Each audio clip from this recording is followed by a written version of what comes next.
Tek. Assalamualaikum warahmatullahi wabarakatuh.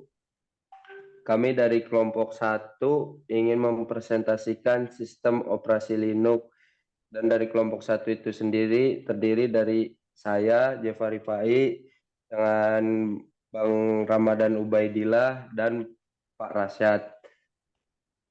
Jadi untuk latar belakang operasi Linux itu, sistem operasi ini dibangun dengan kernel Linux yang pertama kali dirilis pada tahun 1991 oleh Linus Torvalds, seorang mahasiswa dari Universitas Helsinki, Finlandia.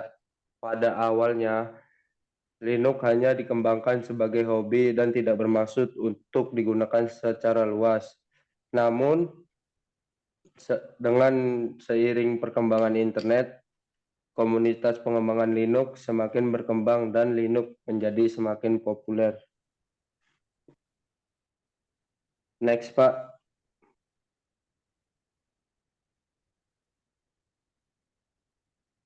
Next lagi, Pak. Maaf.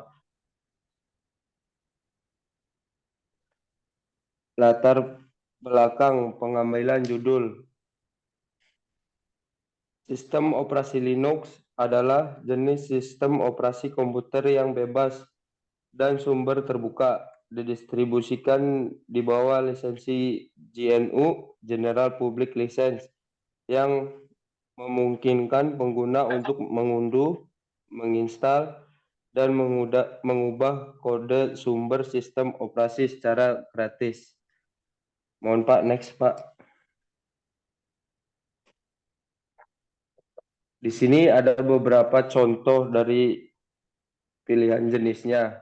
Seperti yang pertama, Ubuntu. Ubuntu adalah salah satu distribusi Linux paling populer yang dirancang untuk penggunaan desktop dan server.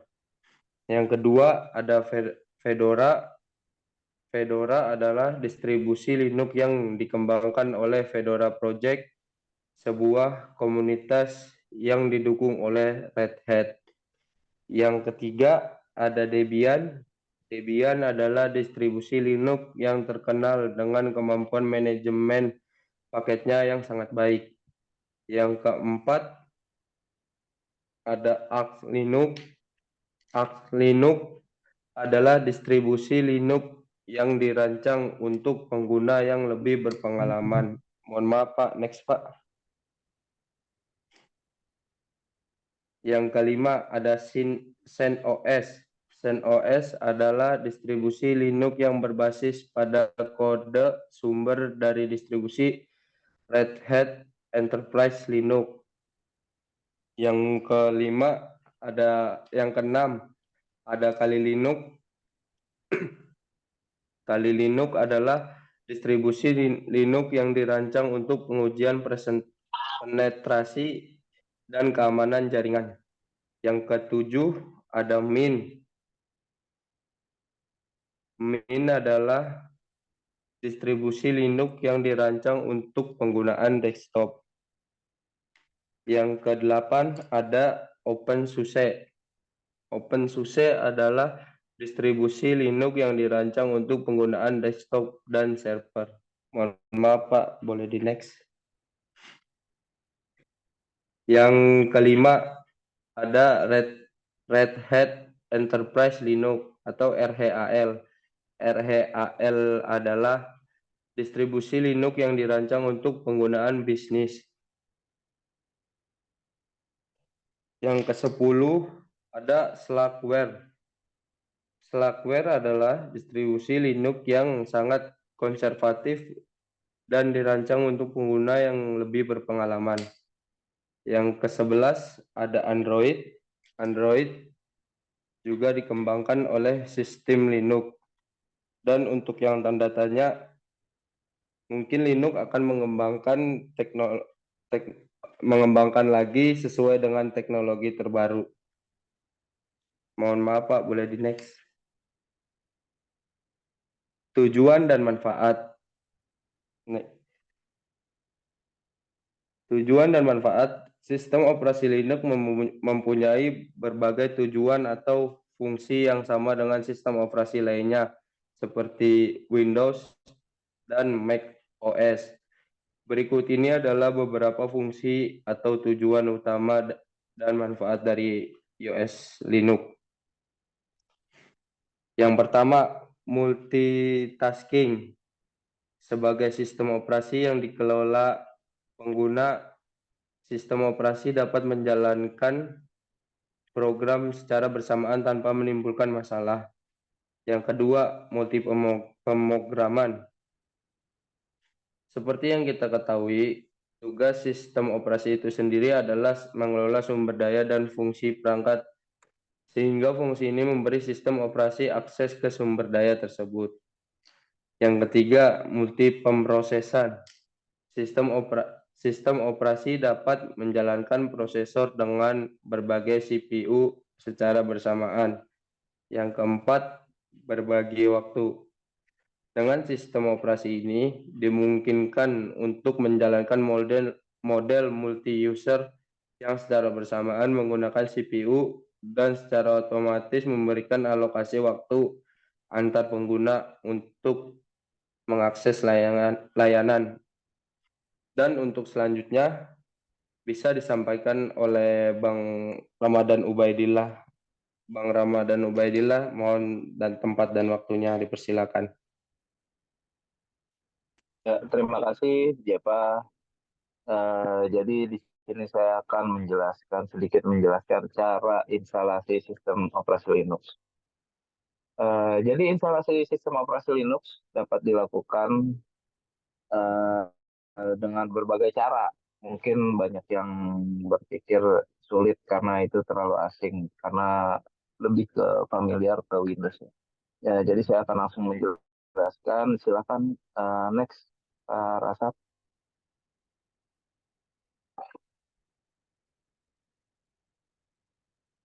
Instalasi sistem operasi Linux banyak caranya untuk cara instalasinya, tergantung pada perangkat keras yang digunakan. Di sini saya akan mendemonstrasikan proses ini dengan instalasi rilis harian Ubuntu desktop yang menggunakan penginstal dengan Ubuntu 23.04 atau Lunar Lobster yang dirilis pada April 2023. Sebelum kita menginstal, ada langkah-langkahnya. Di sini akan saya jelaskan. Yang pertama adalah siapkan perangkat keras yang kompatibel dengan sistem operasi Linux. Yang kedua, unduh file instalasi sistem operasi Linux.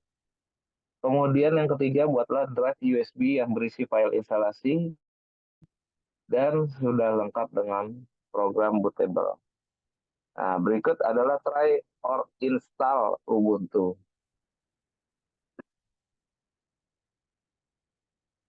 Try or install Ubuntu, kita bisa pilih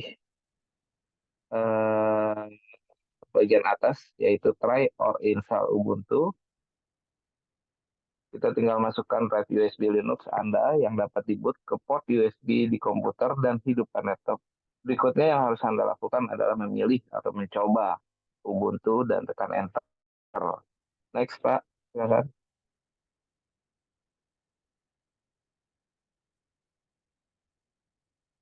Setelah kita memilih try or install, kita akan ditampilkan dengan pemilihan bahasa. Pilih bahasa yang ingin Anda gunakan untuk instalasi dan klik lanjutkan. Di sini kita lebih familiar dengan bahasa Inggris ya, jadi kita pilih Inggris. Silakan Pak, next Pak.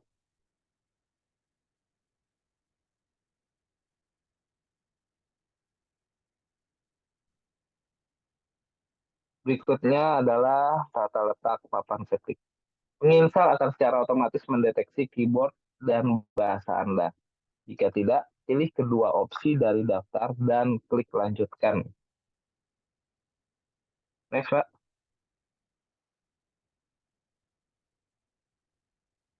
Lalu hubungkan ke internet.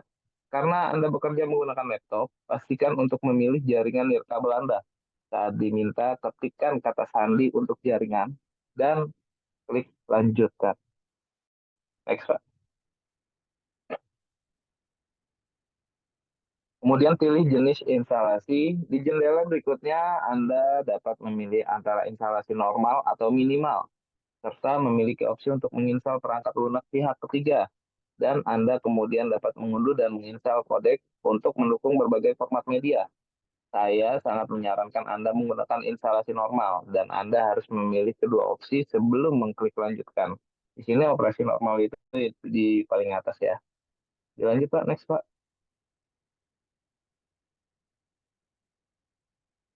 Erase disk and install atau hapus disk dan install. Di jendela berikutnya, pilih hapus disk dan install Ubuntu, kemudian kita lanjutkan. Next Pak.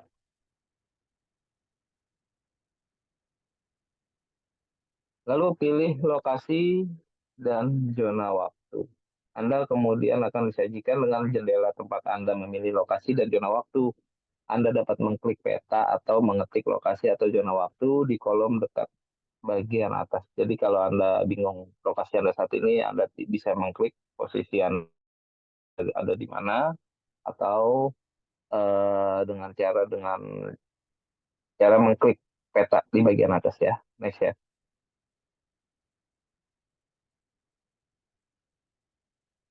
Kemudian buat pengguna atau user, di jendela interaktif berikutnya, ketik nama Anda, beri nama komputer, ketik nama pengguna, dan ketik serta konfirmasikan kata sandi untuk pengguna.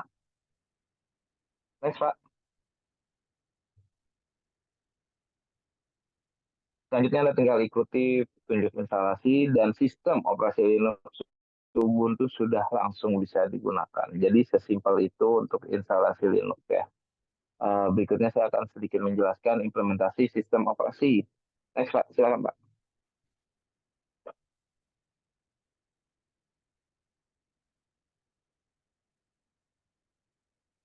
Ya, next. Implementasi sistem operasi. Sistem operasi Linux dapat diimplementasikan pada berbagai perangkat keras, mulai dari komputer pribadi hingga server. Implementasi sistem operasi Linux pada komputer pribadi biasanya digunakan untuk keperluan umum, seperti browsing, internet, mengedit dokumen, dan bermain game. Implementasi sistem operasi Linux pada server biasanya digunakan untuk keperluan untuk keperluan komputasi terdistribusi, seperti hosting website dan aplikasi web. Berikut ini dijelaskan mengenai implementasi sistem operasi Linux. Yang pertama adalah sistem operasi server. Linux digunakan secara luas sebagai sistem operasi server karena keandalannya dan kemampuannya untuk mengelola sumber daya jaringan dan server dengan baik. Selain itu, Linux juga mudah diatur dan dikustomisasi untuk memenuhi kebutuhan bisnis dan organisasi. Yang kedua adalah sistem operasi desktop. Meskipun tidak sepopuler Windows, Linux juga dapat digunakan sebagai sistem operasi desktop dengan berbagai varian Ubuntu dan Mint. Linux desktop dapat digunakan untuk berbagai kegiatan seperti pengolahan dokumen, menjelajah web, atau bahkan editing video. Next, Pak, silakan, Pak.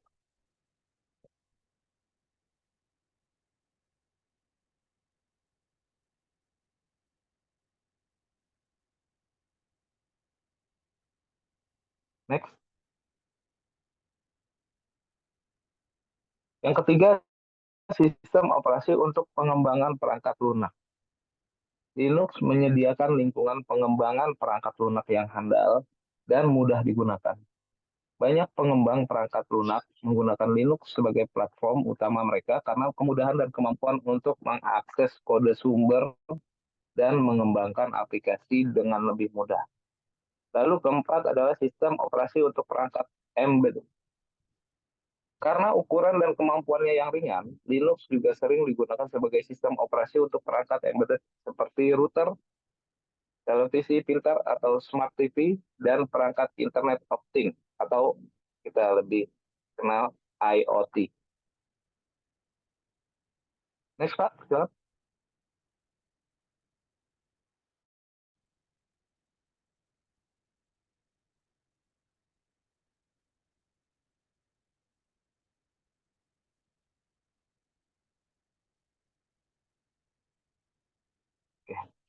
Untuk mengimplementasikan sistem operasi Linux, sudah semestinya paham dengan perintah-perintah yang digunakan di dalam sistem operasi tersebut. Berikut ini dijelaskan beberapa perintah dasar pada sistem operasi Linux yang wajib diketahui.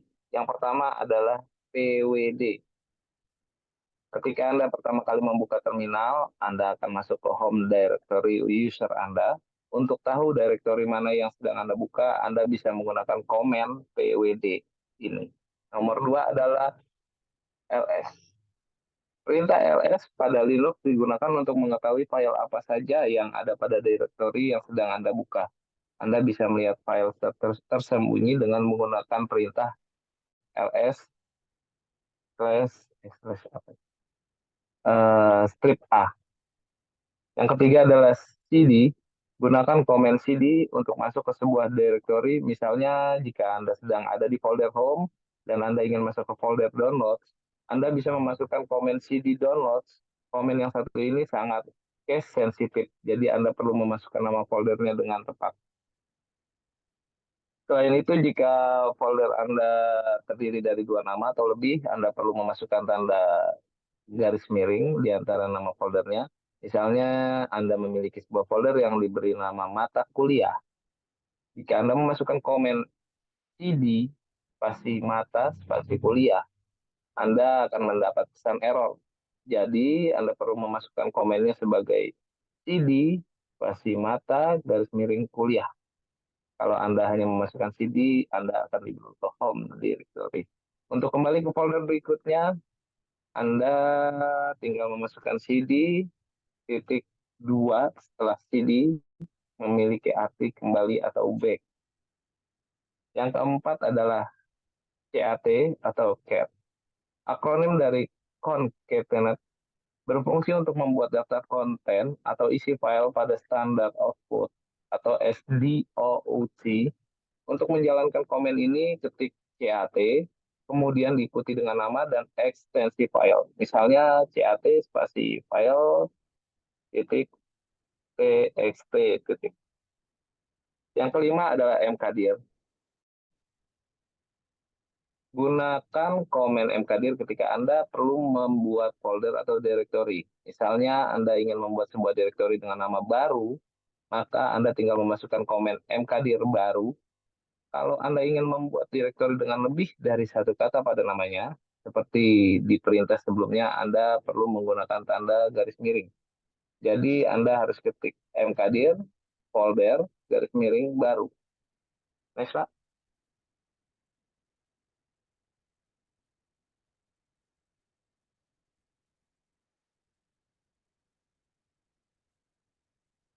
Yang nomor 6 adalah RMDIR. Komen RMDIR digunakan untuk menghapus directory.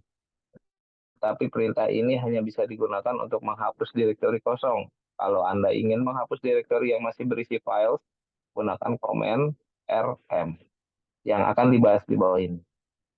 Yang berikutnya adalah 7, yaitu RM. Komen RM adalah perintah Linux yang digunakan untuk menghapus directory dan file. Jadi misalnya Anda ingin menghapus file yang bernama lama.html, Anda tinggal masukkan komen rm spasi lama.html.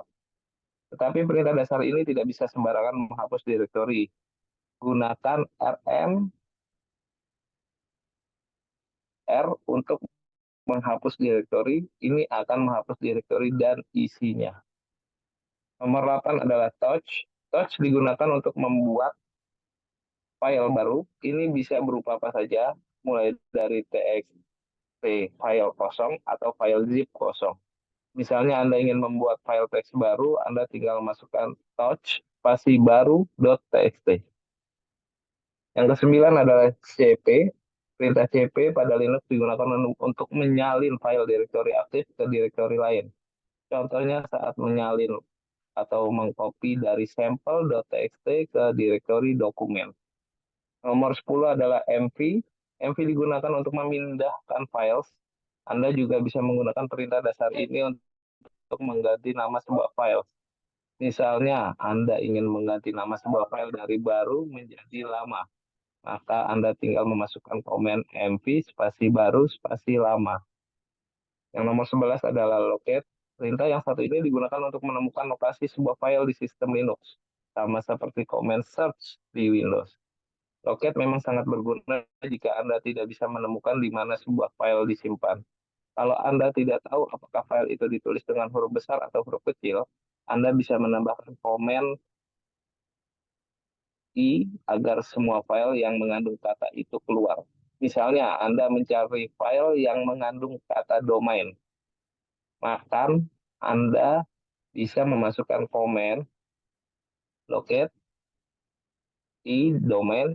Jika Anda ingat bahwa file itu mengandung dua kata, Anda bisa menggunakan simbol bintang di antara dua kata itu. Misalnya Anda ingin mencari file yang mengandung kata domain spasi Anda. Tinggal masukkan loket i bintang, domain bintang Anda. Yang nomor 12 berikutnya, next Pak, silakan Pak.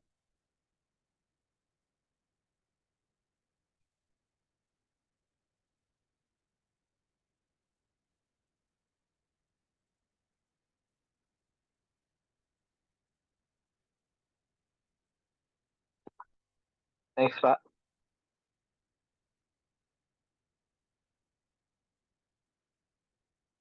Nomor 12 adalah VE.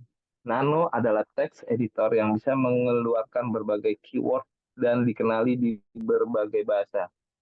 VE bisa dibilang lebih simpel dari Nano. Dengan komen ini, Anda bisa membuat file baru atau edit file menggunakan editor. Yang nomor 13 adalah head. Komen head digunakan untuk melihat baris pertama dari semua file teks. Perintah ini akan menampilkan 10 baris pertama, namun bisa Anda sesuaikan. Misalnya, jika Anda ingin menampilkan 3 baris pertama, maka tinggal ketik head n3 file.ext. Nomor 14 adalah tail. Jika perintah head menampilkan beberapa baris pertama, maka perintah tail berfungsi untuk menampilkan beberapa baris terakhir saja. Misalnya, tail and file.ext. Nomor 15 adalah apropos. Fungsi perintah ini adalah untuk mencari perintah atau file yang mengandung huruf yang dimaksudkan. Berikutnya, next Pak.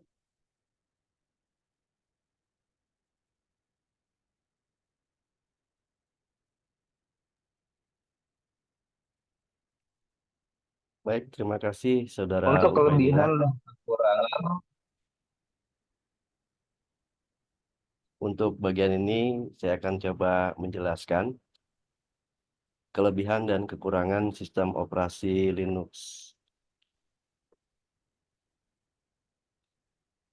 Yang pertama adalah kelebihan sistem operasi Linux itu adalah dia sumber terbuka, di mana Linux adalah sistem operasi sumber terbuka yang dapat diakses dan dimodifikasi oleh siapa saja. Hal ini memungkinkan pengembang dan pengguna untuk menyesuaikan sistem operasi sesuai dengan kebutuhan mereka. Dan yang kedua adalah gratis. Linux tersedia secara gratis dan tidak perlu membayar biaya lisensi seperti pada sistem operasi Windows yang dia memerlukan lisensi bahkan untuk yang versi desktop sekalipun. Yang berikutnya, yang ketiga adalah stabilitas. Sistem operasi Linux dikenal sangat stabil karena memiliki kemampuan untuk berjalan tanpa gangguan selama berminggu-minggu bahkan berbulan-bulan tanpa memerlukan reboot. Oleh karena itu, Linux juga sering digunakan atau diaplikasikan sebagai komputer server. Yang keempat adalah aksesibilitas. Linux dapat diinstal pada berbagai macam perangkat, termasuk server, laptop, dan desktop. Hal ini memudahkan pengguna untuk mengakses Linux di mana saja dan kapan saja. Yang kelima, dari sisi keamanan, OS Linux dikenal aman dan tahan terhadap serangan virus dan malware. Ini karena OS Linux sendiri memiliki pengaturan keamanan yang lebih ketat dibandingkan OS Windows. Dan selain kelebihannya, Linux juga memiliki beberapa kekurangannya. Berikut ini kami jelaskan. Yang pertama adalah kurangnya dukungan aplikasi. di mana beberapa aplikasi yang biasanya digunakan di OS Windows tidak dapat digunakan di OS Linux. Jadi bagi Anda yang sering menggunakan aplikasi Microsoft Office, Anda harus beralih kepada aplikasi yang disediakan oleh Linux. Ya, misalkan untuk Excel, Anda bisa menggunakan Calc atau paketnya itu disebutnya dengan OpenOffice dan beberapa opsi yang lainnya. Yang kedua, kurangnya dukungan driver. Linux terkadang memiliki masalah dengan dukungan driver perangkat keras tertentu. Meskipun dukungan driver Linux terus meningkat, tapi masih ada beberapa perangkat keras yang tidak didukung oleh Linux. Ini karena Linux itu sendiri adalah sumber terbuka, maka dukungannya hanya dapat dari komunitas pencinta Linux itu sendiri. Yang ketiga, tidak user friendly. Salah satu kekurangan OS Linux ini adalah interface atau antarmuka Linux tidak seintuitif seperti pada operating system Windows. Ini bisa menjadi tantangan bagi pengguna yang tidak terbiasa dengan Linux. Dan karena itu, biasanya Linux atau pengguna Linux itu akan lebih sering menggunakan command prompt atau terminalnya, yaitu yang berupa perintah dalam bentuk ketikan. Yang keempat, kurangnya dukungan. Sistem operasi Linux kurang mendapat dukungan dari vendor software dan hardware terkemuka. Hal ini dapat menyebabkan masalah dalam mendapatkan dukungan untuk produk-produk perangkat keras dan perangkat lunak tertentu. Yang kelima, kurangnya standar. Beberapa distro Linux menerapkan standar yang berbeda. Hal ini membuatnya sulit untuk mengembangkan aplikasi yang dapat dijalankan pada semua distro Linux. Perlu kita ketahui yang telah dijelaskan oleh rekan Jeva di awal tadi, karena Linux memiliki beberapa distro dengan karakteristiknya masing-masing, sehingga ketika Anda ingin mengimplementasikan aplikasi atau sebuah aplikasi di sebuah sistem operasi Linux, maka Anda harus konsisten dengan distro yang Anda gunakan. Karena ketika Anda bermigrasi dengan distro yang lain, ini juga akan menjadi kendala karena kurangnya standar tadi. Berikutnya kami akan jelaskan tentang kesimpulan dan saran dari sistem operasi Linux. Secara keseluruhan, sistem operasi Linux merupakan sistem operasi yang memiliki banyak keunggulan. Sistem operasi ini cocok untuk digunakan oleh berbagai kalangan, mulai dari pengguna rumah hingga profesional. Saran, yang pertama adalah dukungan driver. Meningkatkan dukungan driver untuk perangkat keras yang lebih banyak lagi. Karena semakin berkembangnya teknologi, banyak perangkat-perangkat baru yang mestinya bisa didukung oleh sistem operasi Linux. Yang kedua adalah dukungan aplikasi. Dengan meningkatkan dukungan untuk aplikasi komersial, diharapkan pengguna Linux akan semakin banyak karena selain dia sistem operasi terbuka, juga tidak harus mengeluarkan biaya yang besar, bahkan gratis. Yang ketiga adalah dokumentasi.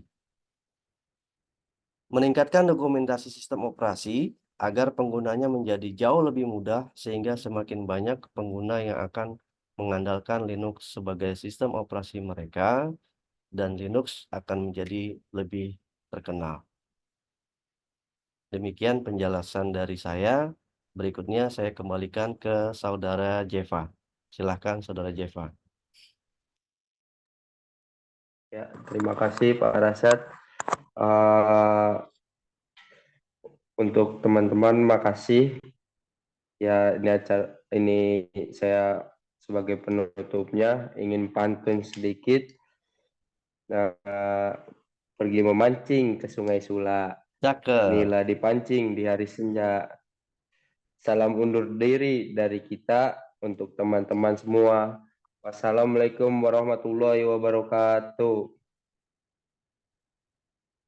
Ya, terima kasih.